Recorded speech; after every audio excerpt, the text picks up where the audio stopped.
Olá, tudo bem? Graça e paz. Por aqui, seu irmão em Cristo Cláudio. Vamos a um tema um pouco polêmico, mas que está escrito, que já ocorreu. E o tema deste vídeo é: o julgamento de Deus ainda virá? É uma pergunta. O livro de Malaquias foi uma repreensão para o povo de Israel. Foi destinado este livro para os levitas e sacerdotes, como está em Malaquias, capítulo 1, versículo 1, está assim. Vamos ler. Sentença pronunciada pelo Senhor contra Israel, por meio de Malaquias. Contra Israel, então não é contra nós, gentios. Não foi contra os gentios daquela época. A sentença pronunciada pelo Senhor foi contra o povo de Israel, por meio do profeta Malaquias. Vamos ler capítulo 2, versículo 1 e 2. E agora, sacerdotes, este mandamento é para vocês. Versículo 2. Se não ouvirem e não se importarem com a necessidade de honrar o meu nome, diz o Senhor dos Exércitos, enviarei sobre vocês a maldição e amaldiçoarei as suas bênçãos. Aliás, já as amaldiçoei, porque vocês não se importaram com a honra devida ao meu nome. Bom, então o livro de Malaquias foi para os levitas, os sacerdotes, e era um livro com mandamentos da lei. Aqui já começa um ponto. Esse livro de Malaquias não foi escrito para os gentios. Então, está totalmente errado o sistema religioso em usar Malaquias para pedir dízimo. Dízimo nunca foi dinheiro. Dízimo era alimento. Está claro, Malaquias não pode ser usado para pressionar pessoas. Se vocês não derem o dízimo, vocês vão para o inferno. Se vocês não derem o dízimo, o devorador vai na geladeira, vai comer o pudim de vocês. Se vocês não derem dízimo, vocês vão cair da bicicleta. Então, este livro aqui não pode se aplicar nos gentios. Os escritos de Malaquias foi direcionado para os levitas e sacerdotes. Aqui está claro. Vamos continuar. É um grande erro dizer que nós, povo gentil, seremos julgados. O julgamento foi para os israelitas, povo eleito por Deus desde a época que eram escravos de Faraó. Então, quando a igreja diz Jesus vai voltar, o que significou Jesus iria voltar? Para que Jesus de Nazaré, o Filho do Homem, iria voltar? Para julgar Israel. Para julgar o povo israelita. Mas ainda vai acontecer o julgamento? Não vai. No ano 70 DC, não é 1970, no ano 70 DC, houve o juízo final de Deus contra Israel. Ou seja, era o povo que deveria ser julgado. Para nós que somos gentios, nós estamos livres do julgamento. Nós fomos absolvidos, pois nós somos descendentes de Abraão pela fé. O povo gentil não tem que praticar nenhuma obra. Nenhuma obra.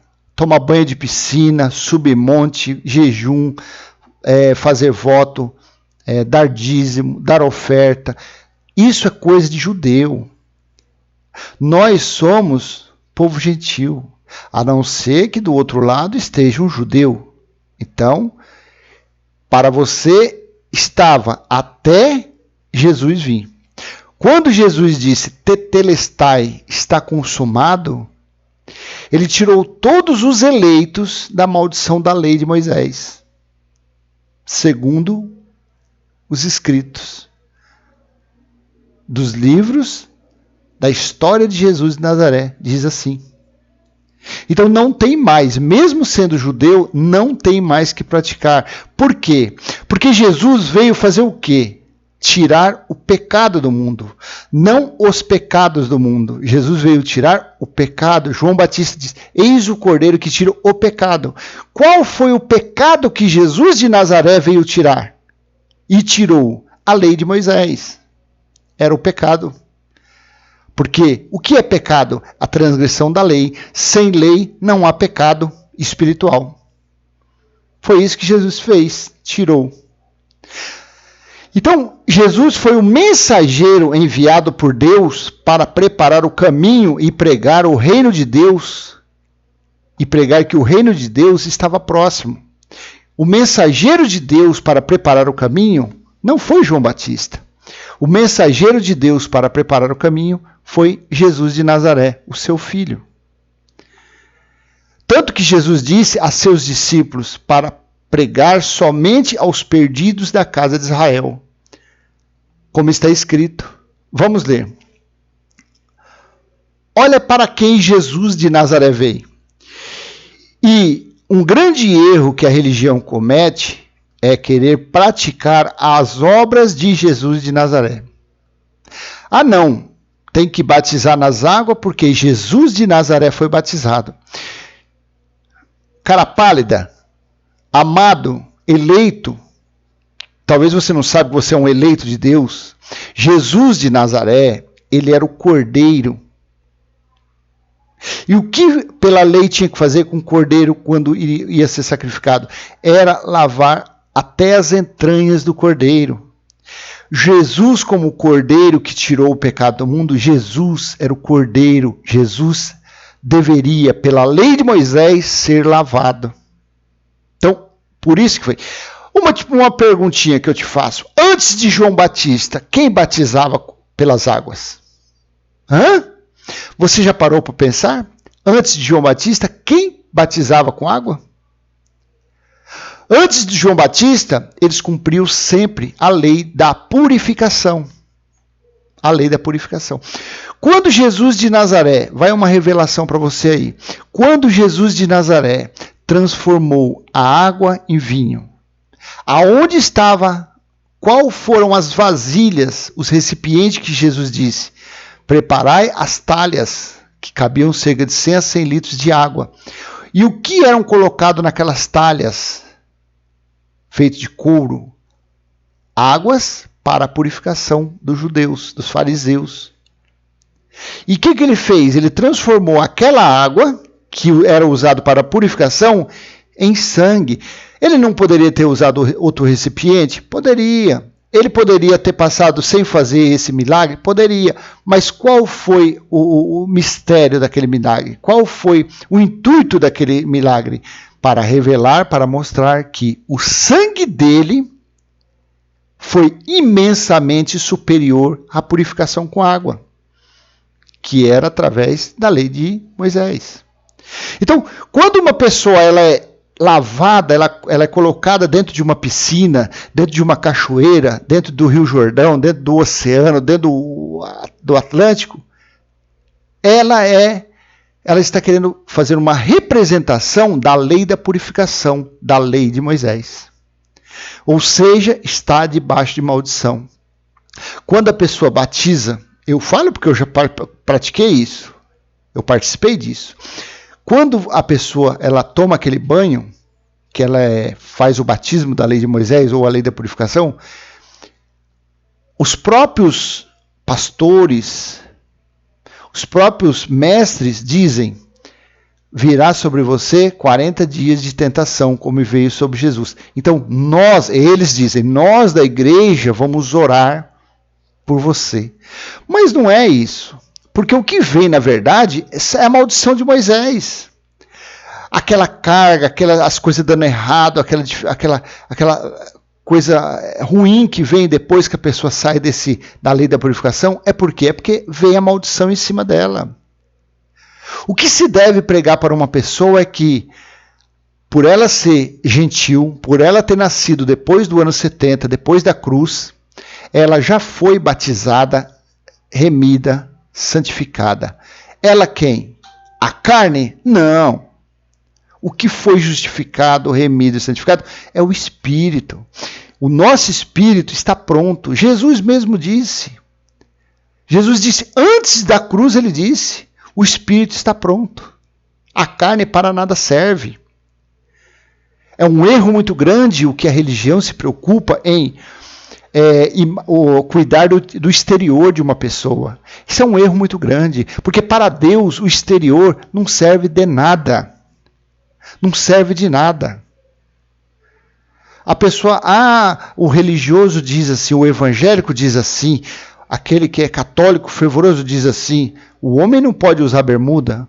Não pode por quê? A mulher não pode usar batom? Não pode por quê? O rapaz fez uma tatuagem no braço e vai para o inferno porque fez a tatuagem no braço. Inferno, meu amigo. Inferno, meu amado. Nada mais é do que sepultura. A tradução em grego de inferno é sepultura. Todos nós iremos para a sepultura, a não ser aqueles que vão ser queimados, né? Que vira só o vapor, a fumaça. Então, vamos continuar. Jesus enviou os seus 12 para pregar a nós gentios, ao povo gentil daquela época? Não. Jesus enviou esses 12 dando-lhes as seguintes instruções. Não tomem o caminho que leva aos gentios, nem entrem nas cidades dos samaritanos. O que a religião faz hoje? Não é pegar os fiéis, pegar os frequentadores das sinagogas, que eu não chamo de igreja, porque são sinagogas, porque eles pregam a lei de Moisés. E onde era feita a lei da Torá, na primeira era cristã? Pelos judeus, pelos fariseus. Aonde era feita a lei da Torá? Em sinagogas. Então, quando se aplica, quando se pega um versículo e coloca um envelope de dízimo na mão de uma pessoa, dízimo é da lei, é ordenança da lei, é mandamento da lei. Deuteronômio 14 fala, quando foi instituído o dízimo, a 10ª parte dos cereais, das hortaliças. Nunca foi 10% de dinheiro. Nunca foi.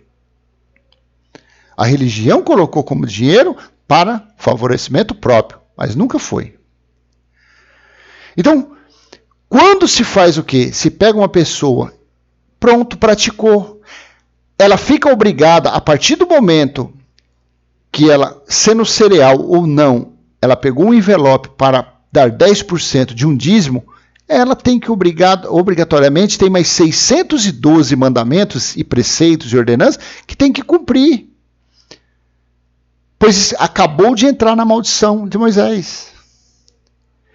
Quando se apresenta uma criança, você está fazendo o quê? Colocando aquela criança na maldição de Moisés. Porque apresentar a criança, consagrar a criança, é lei de Moisés.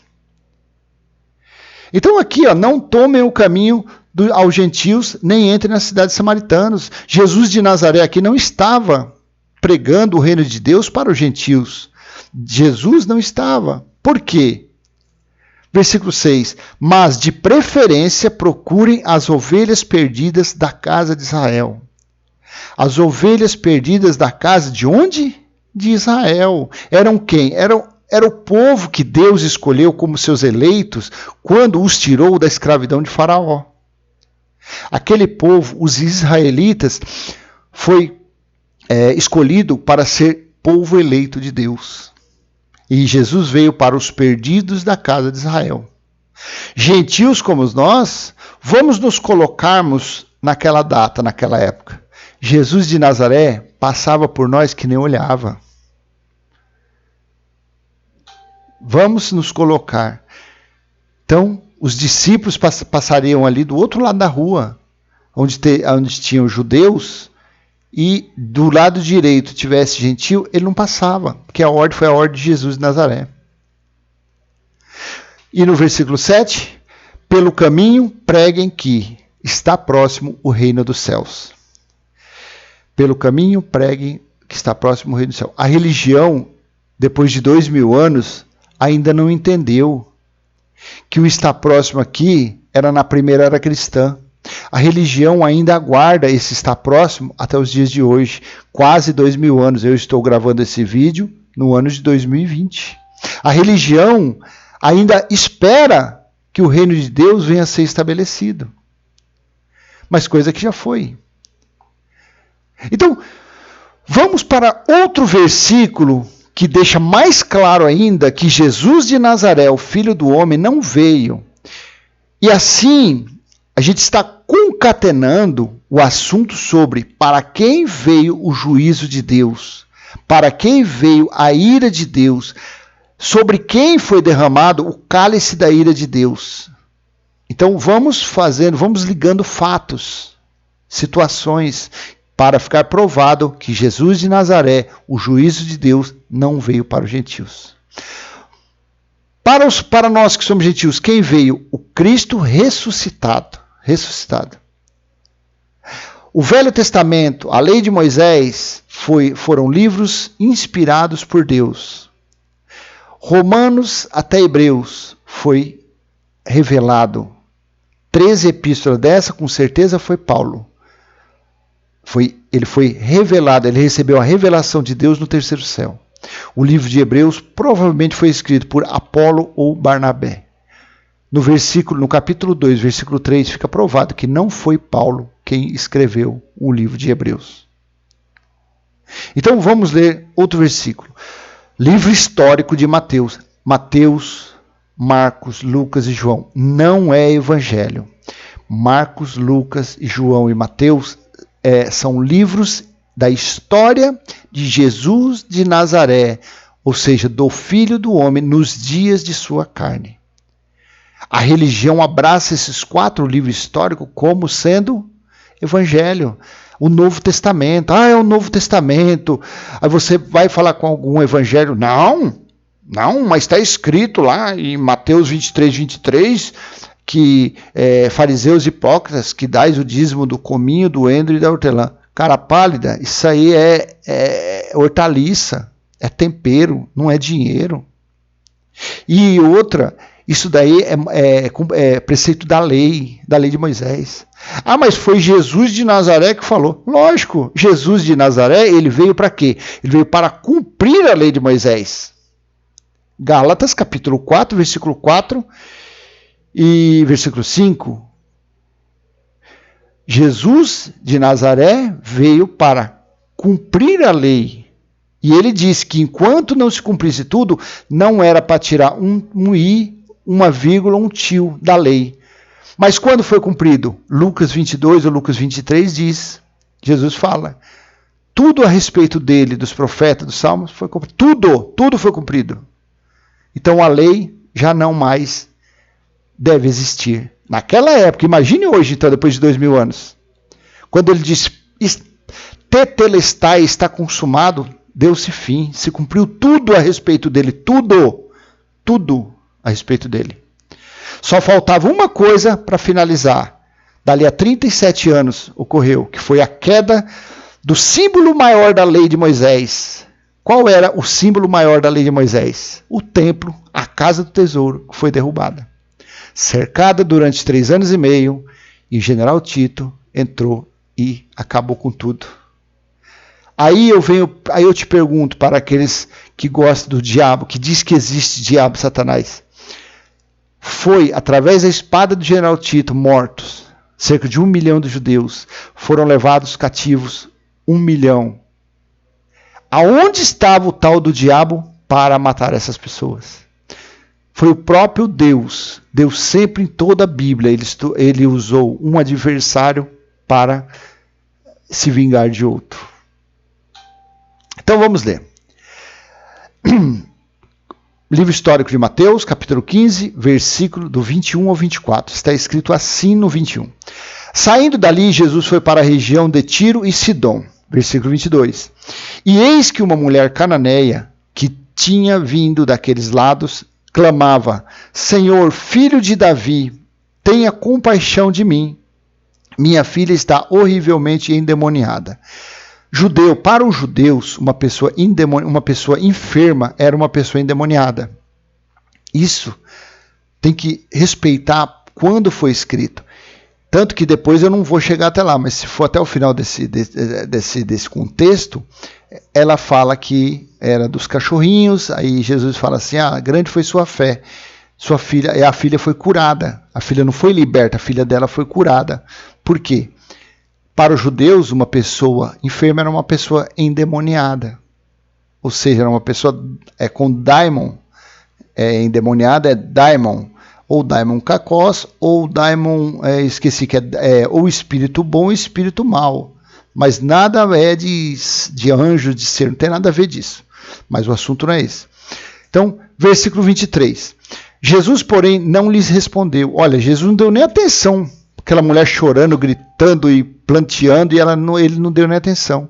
Jesus, porém, não lhe respondeu palavra.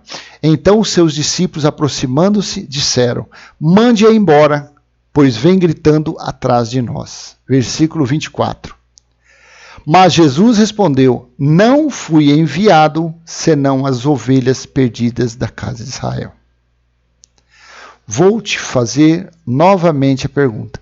O que você está fazendo na lei de Moisés? O que você está procurando nos exemplos de Jesus de Nazaré? Porque Jesus tomou banho no Rio Jordão? Você vai tomar também. Ele veio para cumprir a lei. Porque Jesus foi crucificado, você também vai... não, essa hora você não quer. Colocar a coroa de espinho também não quer. Levar cusparada não quer. Então Jesus veio para quê? Para os gentios? Para todo mundo? Para a humanidade? Não. Jesus de Nazaré, o Filho do Homem, não fui enviado senão as ovelhas perdidas da casa de Israel. E os perdidos da casa de Israel eram o povo eleito de Deus, escolhido quando era escravo lá em Faraó, na época no Egito, Faraó.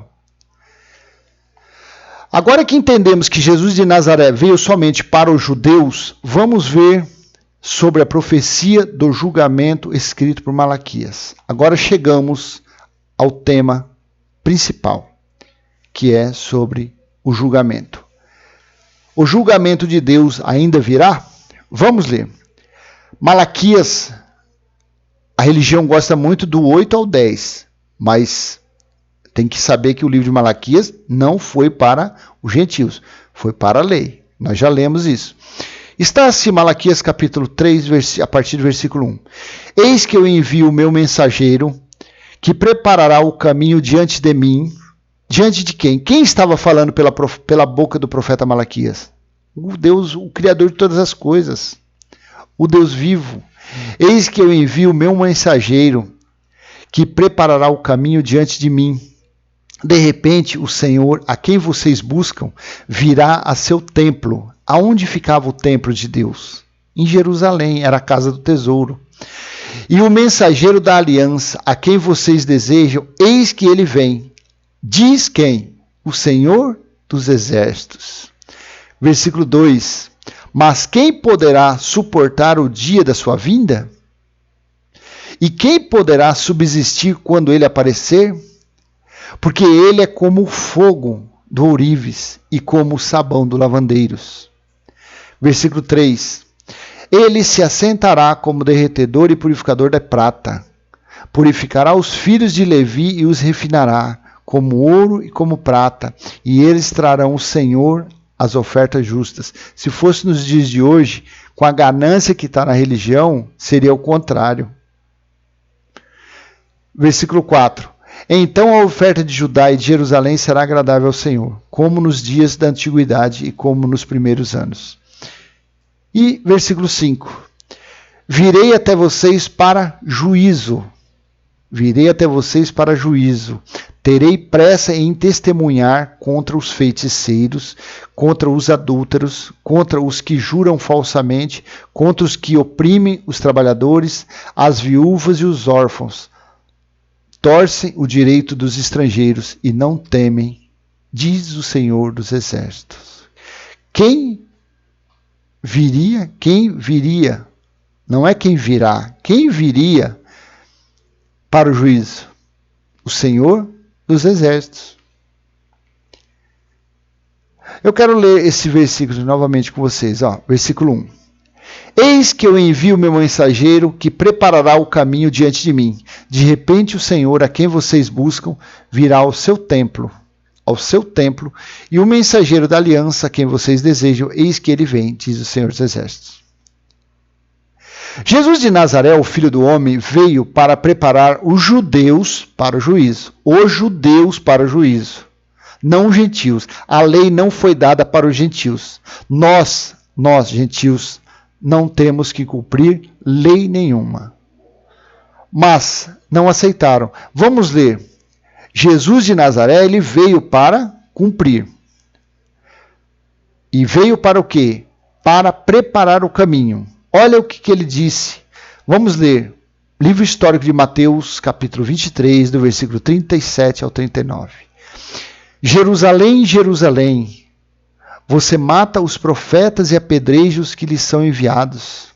Quantas vezes eu quis reunir os seus filhos, como a galinha junta seus pintinhos debaixo das asas, mas vocês não quiseram. Versículo 38. Eis que a casa de vocês ficará deserta. Versículo 39. Pois eu lhes afirmo que, desde agora, não me verão mais, até que venham a dizer, bendito o que vem em nome do Senhor. Se Jesus de Nazaré, o bendito, não vem ainda, não veio, Jerusalém ainda está deserta. Quando Jerusalém ficou deserta? Quando foi cercada pelo general Tito, no ano 70, foi destruído de alto a baixo os muros, o templo, nem os alicerces do templo sobraram. Jesus veio preparar os judeus para o juízo que estava à porta, juízo que já estava dali a alguns anos. Isso daqui provavelmente foi escrito no ano 32. Dali a 38 anos ou 37 anos foi o ano 70, foi quando veio o juízo de Deus. A religião espera ainda esse juízo. A religião, para acontecer juízo, o Filho do Homem tem que voltar. Para acontecer isso, o apóstolo João, que ficou vivo para escrever o livro de Apocalipse, tem que estar com 2000 anos. Então, Jerusalém, Jerusalém, vocês que matam o profeta.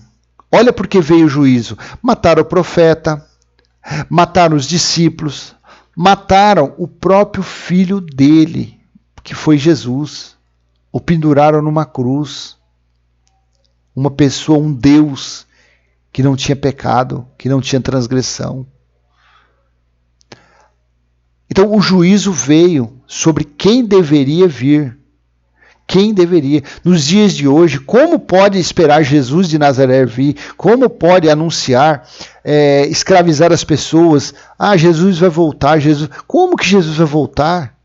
Como? Para quê? Para julgar quem? Julgar quem? Os gentios? Os gentios não é da lei. Os gentios não está debaixo sob a tutela da lei de Moisés. Os gentios mataram o profeta, os gentios mataram discípulos, os gentios mataram Jesus, o pendurando numa cruz. Quem fez todas essas coisas? Você mata os profetas e apedreja os que lhes são enviados. Como Estevão foi morto, apedrejado, Pedro foi morto como? Crucificado de cabeça para baixo. Paulo foi decapitado. Consegue entender que não tem a mínima possibilidade de Jesus voltar? Consegue entender? Jerusalém, Jerusalém, você mata os profetas e apedreja os que são enviados. Jesus aqui, Jesus exortando eles. Quantas vezes eu quis reunir os seus filhos? Quantas vezes Jesus ficou ali 33 anos pregando sobre o reino, a vinda do reino de Deus? Amar o próximo como a ti mesmo. Amar a Deus sobre todas as coisas. Reconhecer que ele era o Filho de Deus, enviado pelo próprio Deus. Como a galinha junta seus pintinhos debaixo das asas. Esse foi o mensageiro que Deus enviou primeiro antes do julgamento. Depois tem outros, tem Elias, que os discípulos lá em Mateus 16, finalzinho do capítulo, os discípulos perguntam para Jesus, mas Senhor, não há necessidade primeiro que venha Elias, para que depois venha o julgamento? Jesus disse, mas Elias já veio. Mas como? Veio no espírito de João Batista. Leia depois para você ver, é interessante isso aí. Então, eu quero ler de novo isso aqui, o 2, vamos para dar um sentido no discurso. Mas quem poderá suportar o dia da sua vinda? Olha aqui a pergunta. Deus perguntando através da boca do profeta Malaquias. Mas quem poderá suportar o dia da sua vinda? Foi um dia que mulheres comeram seus próprios filhos. Homem não dividiu a carne de seus filhos com os outros filhos que estavam vivos, com a esposa, com a sua amada, como está lá em Deuteronômio, a partir do capítulo 28, versículo do 50 em diante. Aqui está a pergunta, mas quem poderá suportar o dia da sua vinda? E quem poderá subsistir quando ele aparecer? Porque ele é como o fogo do ourives e como o sabão do lavandeiros. Você quer entender Apocalipse? Você quer entender que o juízo já aconteceu? Você quer? Então vamos ler. Aqui, olha o que foi dito, a profecia. Ezequiel, capítulo 22, versículo 13 ao 16. Olha como está. Eis que bato as minhas mãos uma na outra, com furor contra a exploração que você praticou e por causa do sangue que foi derramado em seu meio. Aqui o contexto fala sobre o juízo que viria sobre Jerusalém. Eis que bato as minhas mãos uma na outra, com furor contra a exploração que você praticou e por causa do sangue que foi derramado em seu irmão. Versículo 14. Estará firme no seu coração, estarão fortes as suas mãos nos dias em que eu vier tratar com você. Eu, o Senhor, falei e eu o cumprirei. Versículo 15. E a dispersarei entre as nações, eu a espalharei por outras terras e acabarei com a sua impureza, tratando de Jerusalém. Versículo 16. Você será profanada em si mesma à vista das nações e saberá que eu sou o Senhor. Então, o que Deus disse pela boca de todos os profetas foi cumprido. Se cumpriu. A Babilônia, que nos dias de hoje eles dizem, é Roma, é onde o Papa está, não tem nada a ver. A prostituta Babilônia era Jerusalém. Era Jerusalém. Onde todos os reis vinham e se prostituíram com ela. Leia bastante, Apocalipse, capítulo 17, 16, 19, fala da Babilônia, da prostituta. Não tem nada a ver com Roma, não tem nada a ver. Prostituta era Jerusalém. Quando João Batista diz, eis o Cordeiro que tira o pecado do mundo, e também disse João Batista a respeito dos 2 batismos que Jesus de Nazaré faria, o batismo com o Espírito Santo e o batismo com fogo. Aqui está o batismo de João Batista, se referia. Quantas vezes, quando eu frequentava a religião, eu escutava, o batismo é quando a pessoa, com fogo, é quando a pessoa ela fala uns balabachúria, fala umas vassouras que canta, vassoura que voa, passa a Rita para frente, passa a Rita para trás.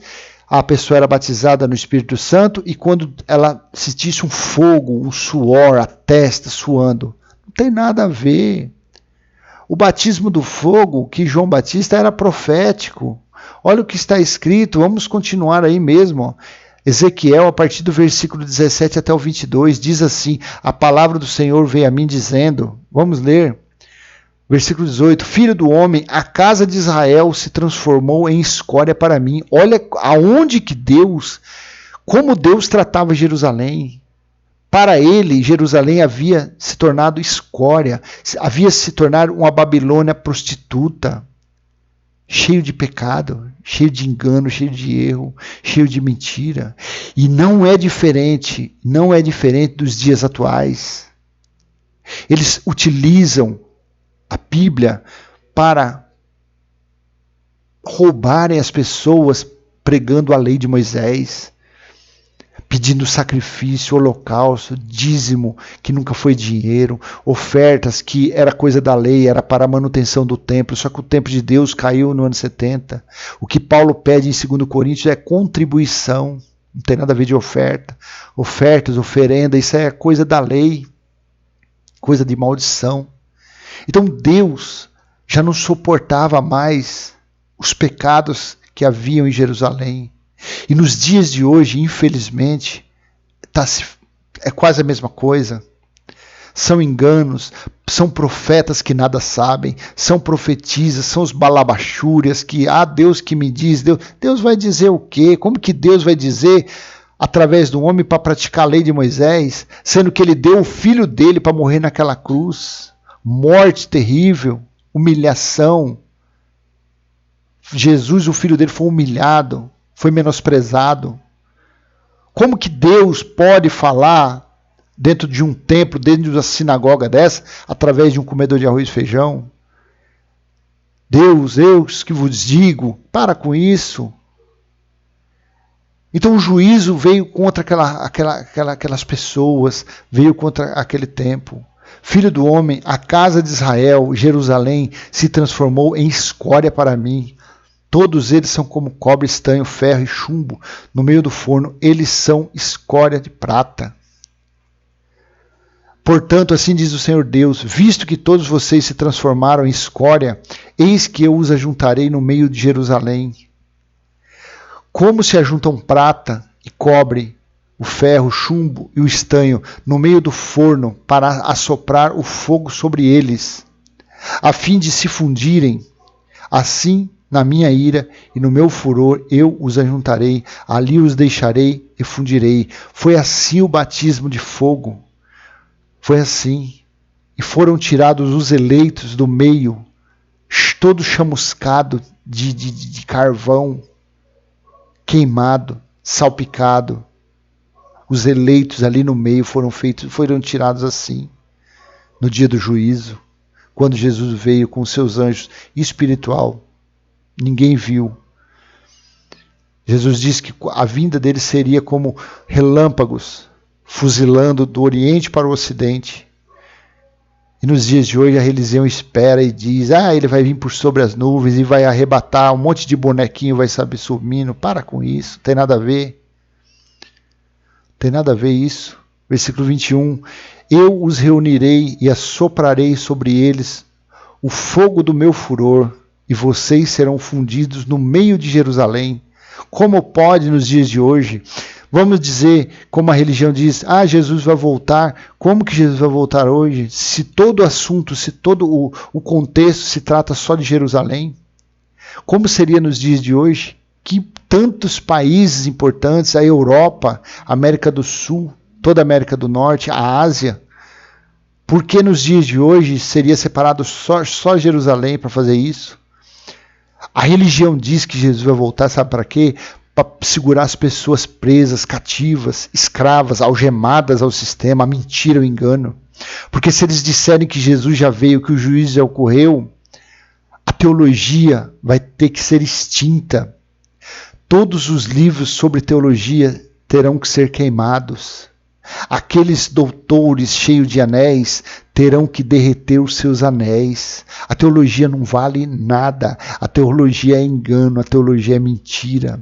A teologia não consegue explicar para os seus alunos que dízimo nunca foi dinheiro.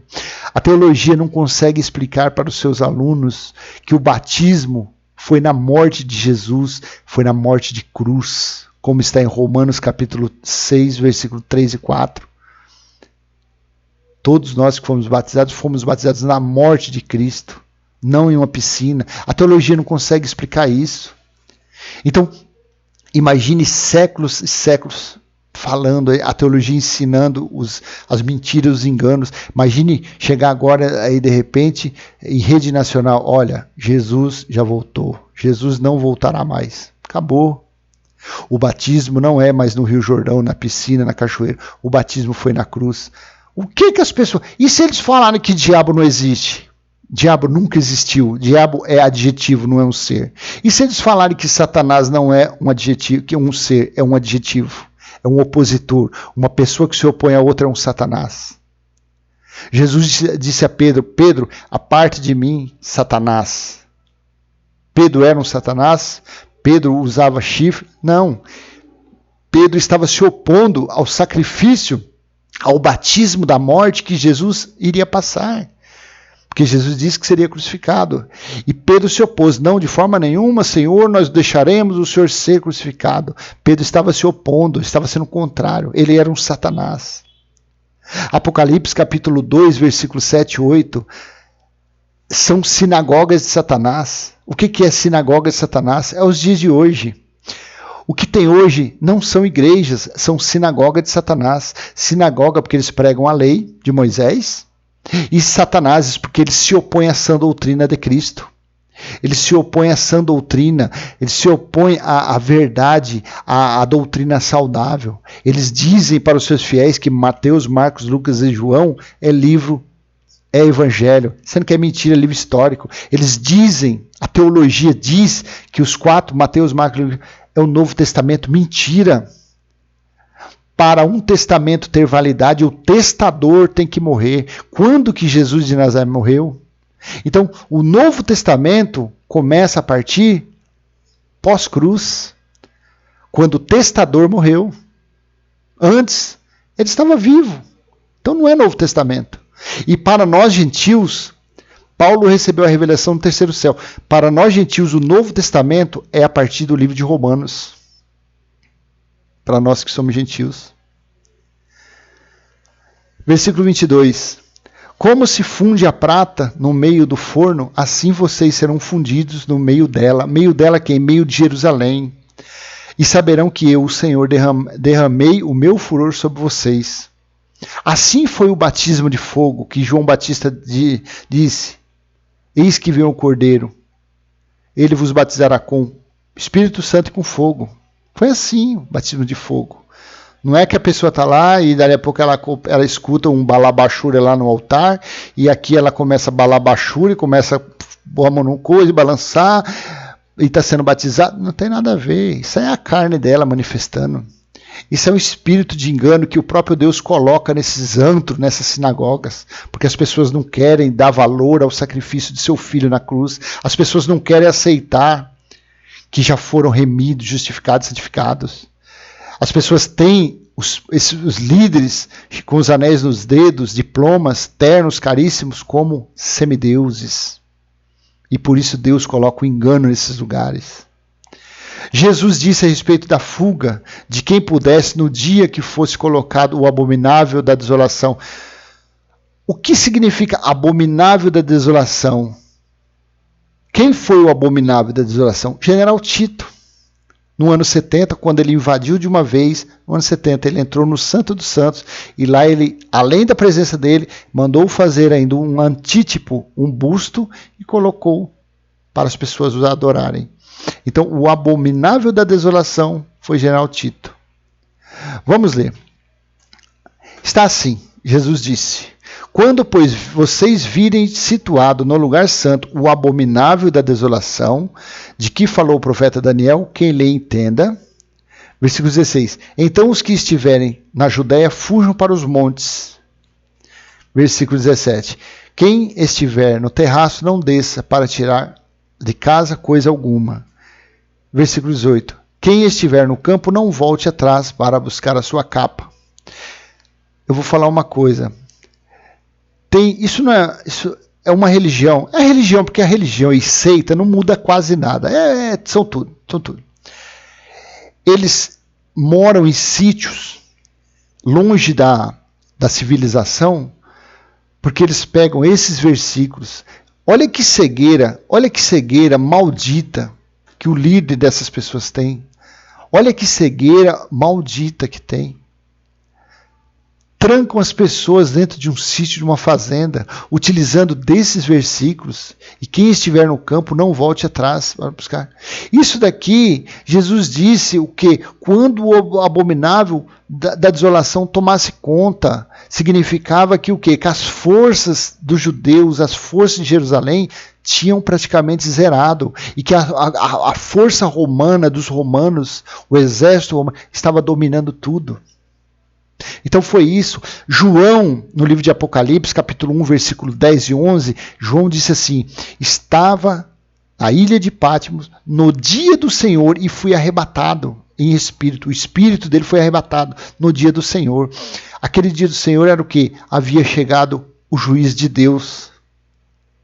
E disse assim, versículo 11, escreve para as 7 igrejas da Ásia, para os anjos. O que era para João escrever? Jesus disse, o que você vê, escreve. Então tudo que João estava vendo em espírito era para escrever e mandar pergaminhos. Por isso que o livro de Apocalipse ele é completamente de metáfora e figura de linguagem, porque os pergaminhos, os corinhos que escreviam naquela época, passavam, vamos dizer, portaria pelos guardas, e os guardas iriam ler, não iam entender nada, e essas cartas chegassem aos anjos da igreja.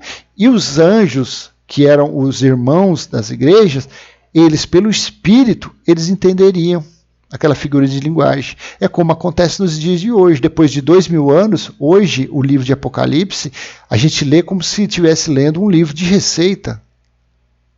É quase que todo compreensível.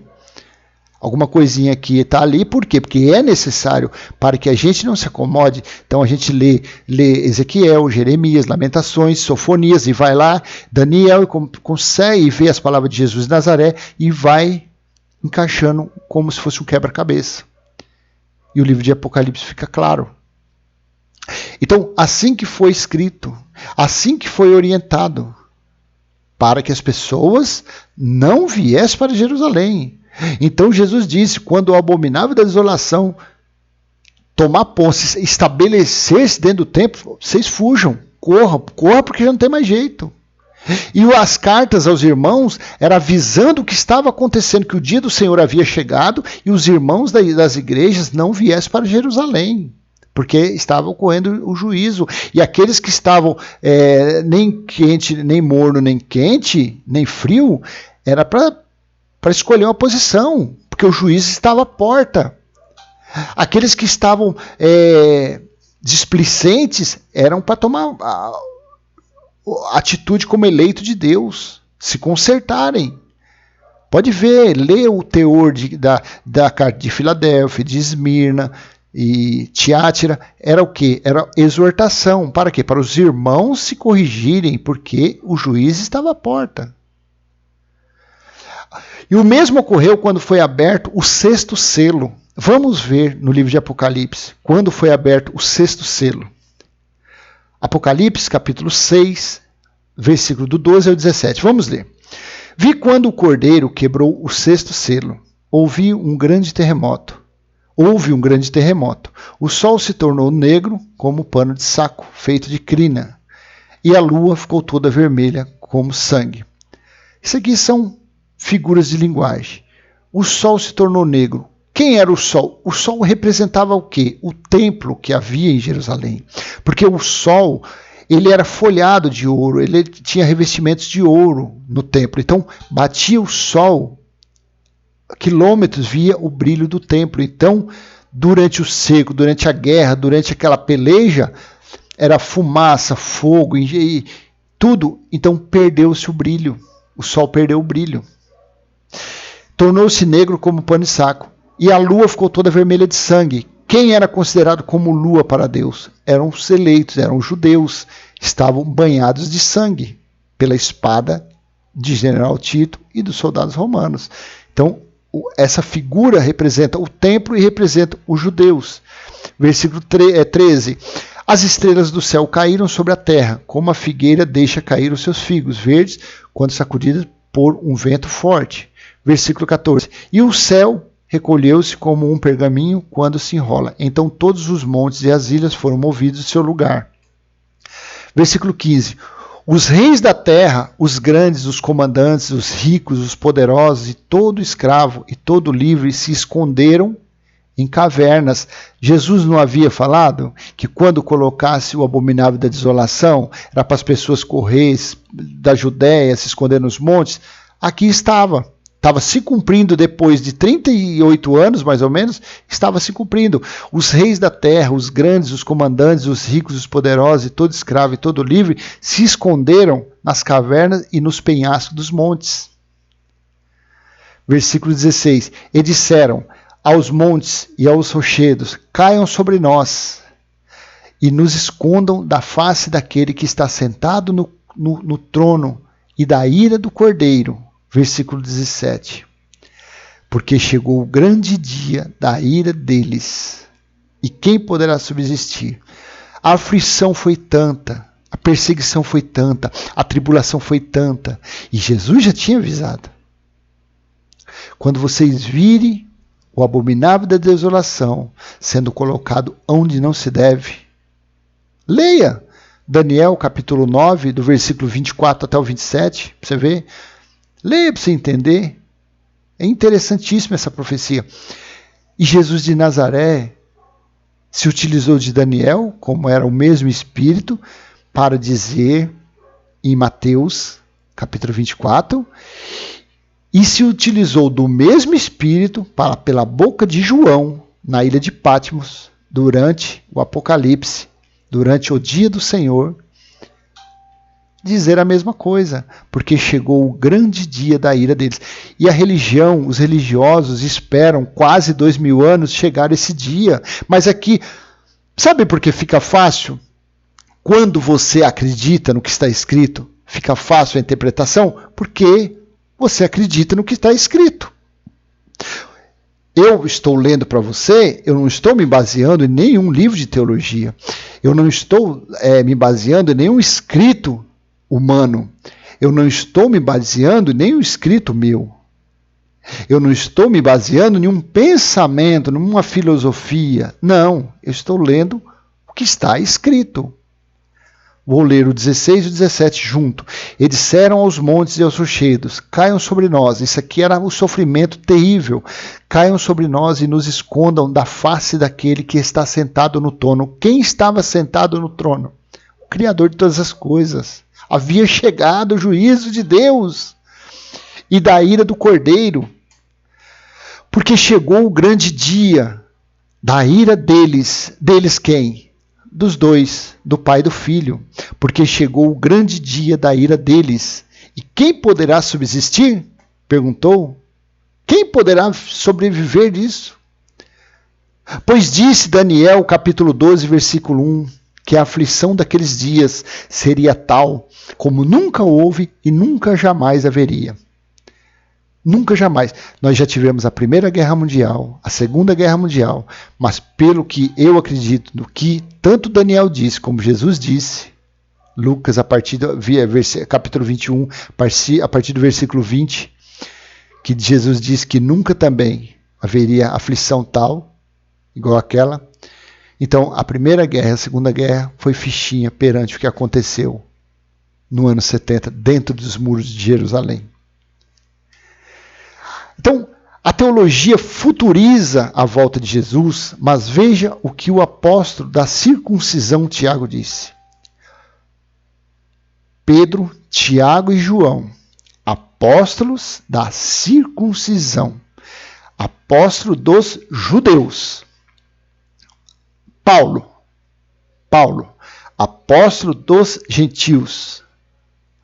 Tiago pregava que a fé sem obra, ela é morta. Paulo, pela revelação do próprio Cristo, disse que não precisamos fazer obra alguma, pois a obra perfeita já foi feita. Paulo disse que ninguém seria salvo por qualquer tipo de obra. Porque se a pessoa julgasse alguma obra ser perfeita, então o sacrifício perfeito de Cristo não teria sido perfeito. Então, olha o que Tiago disse. Tiago, um judeu do joelho de camelo, de tanto que ele orava, um judeu fervoroso na lei de Moisés, um judeu que vivia os preceitos da lei de Moisés. Para ele falava que tinha que circuncidar, tinha que fazer obra, tinha que fazer... Tiago, por isso que os religiosos gostam dessa epístola. Só que se você pegar Tiago capítulo 1 e versículo 1, lê para quem eram seus destinatários. Eram para as 12 tribos de Israel. Essa carta de Tiago não é para os gentios, a carta de Tiago foi escrita para as 12 tribos de Israel. Então, olha o que Tiago disse. Vamos ler capítulo 5, entre o versículo 7 e o versículo 9. Diz assim: portanto, irmãos, sejam pacientes até a vinda do Senhor.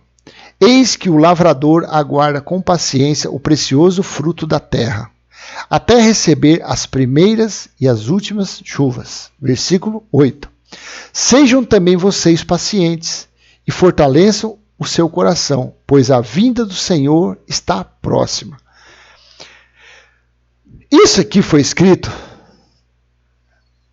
antes do ano 60 e depois do ano 50. Está entre o ano 50 e o ano 60, ano 52, 53, está ali a data. Olha o que o apóstolo da circuncisão disse. Sejam também vocês pacientes e fortaleçam o seu coração, pois a vinda do Senhor está próxima. Agora eu vou te perguntar, a vinda do Senhor está próxima, é próxima para 10 anos, 5 anos? Ou próxima para 2000 anos e até agora nada? Próxima é próxima. Próxima é daqui a uns dias, daqui a uns anos, ali, rapidinho. Não é coisa de 20 séculos. Versículo 9. Irmãos, não se queixem um dos outros, para que vocês não sejam julgados. Eis que o juiz está às portas. Eis que o juiz está às portas. Me diz, a teologia será que nunca leu esse versículo? Jesus também disse. Olha o que Jesus disse. Aprendam a parábola da figueira. Não, eu vou voltar aqui. Vou voltar aqui porque é doído. É duro. É duro. Eu frequentei sinagogas, eu frequentei as chamadas igrejas. Esse vídeo, eu estou fazendo uns vídeos agora, uns vídeos longos, porque inspiração, revelação, e a gente tem que falar o que é verdade. A gente tem que falar o que está escrito. Mas eu não tenho mais estômago. Eu não tenho estômago para ouvir um pregador dizer que Jesus vai voltar. Eu não tenho estômago para ouvir que o Apocalipse ainda vai se cumprir. Eu não tenho estômago, quando eu leio um versículo desse, eu não tenho estômago para aceitar que o julgamento de Deus ainda vai vir. Irmãos, não se queixem uns dos outros, para que vocês não sejam julgados. Eis que o juiz está às portas. Meu Deus, anos 51, 52, o juiz já estava às portas, porque dali a 18 anos, 15 anos, o juiz veio, o julgamento veio. O próprio Jesus disse sobre o juiz de Deus, que seria naqueles dias. Vamos ler Mateus 24, livro histórico de Mateus 24, capítulo do versículo 32 a 35. Aprendam a parábola da figueira, teólogo.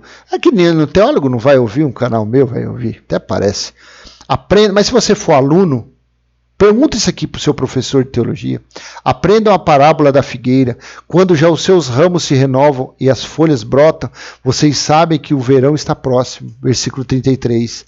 Assim também vocês, quando virem todas estas coisas, saibam que está próximo às portas. Mesmo Espírito falando, Jesus de Nazaré e Tiago. Assim também vocês, quando virem todas essas coisas. Que coisas? Leia a partir do versículo 3. Vem lendo. Mulheres, ai das grávidas naqueles dias, serão levados cativos, judeus. Vai lendo. Guerras, terremotos, rumores de guerra. doenças. Vai lendo até chegar aqui. Assim também vocês, quando virem todas essas coisas, ou seja, os sinais, saibam que está próximo às portas. Isso aqui significou que o juiz estava à porta, às portas. E a religião, 2000 anos, estão esperando ainda. Versículo 34. Em verdade lhes digo que não, olha aqui. Em verdade lhes digo que não passará esta geração sem que tudo isto aconteça. Aqui tem que respeitar a época, tem que respeitar o tempo, o período. Para quem que Jesus de Nazaré estava dizendo? Em verdade vos digo que não passará aquela geração, uma geração 70 anos, essa geração sem que tudo aconteça. Então, quando eles dizem que Jesus, o dono da igreja, vai voltar, esse versículo aqui, a teologia está falando que Jesus de Nazaré é mentiroso. Jesus de Nazaré é um falso profeta. Mas está escrito, Jesus de Nazaré disse, eu creio que o juiz já veio. Em verdade digo que não passará esta geração. E aí? Pergunta para o seu professor de teologia, que ele diz, versículo 35, ele ainda diz assim, ó, passará o céu e a terra, porém, as minhas palavras não passarão. Passará o céu e a terra, porém as minhas palavras não passarão. Meu amado, não é o fim do mundo. Não é que iria explodir o globo terrestre. Porque Deus criou esta terra, esse planeta Terra, isso aqui vai permanecer infinitamente. Porque Deus criou, Deus fez esse mundo para os seus filhos que são espirituais, não carnais, os seus filhos que são espirituais se revestirem de carne e viverem nesta terra. Quando o corpo deitar, que o espírito descolar, Eclesiastes 12:7, o pó volta ao pó e o espírito que Deus deu volta para ele. Volta para ele, é isso. Então, a pergunta no começo foi, o julgamento de Deus ainda virá? Não, não virá mais. Creio que Deus, já para dar uma elucidada nesse assunto, por esses poucos versículos que nós lemos. A geração foi aquela.